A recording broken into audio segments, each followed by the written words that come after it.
আল্লাহ মালাকুল মাউত কে বলবেন, মালাকুল মাউত কি অবস্থা? বলবে সব শেষ।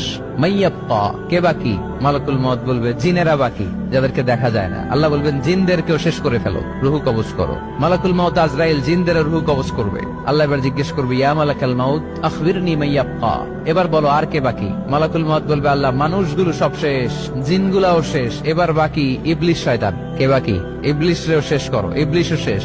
আল্লাহ আবার জিজ্ঞেস করবেন, ইয়া মালাকাল মাউতি মাইয়াব্বা, আর কে বেঁচে আছে বলো?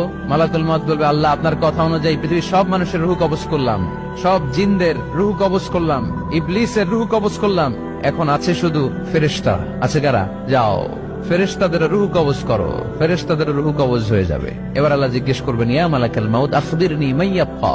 মালাকুল মাউত বলবে, আল্লাহ আপনার কথা মতো ধরে ধরে সব শেষ, ফেরেশতাও শেষ, 4 জন ছাড়া। কয়জন ছাড়া?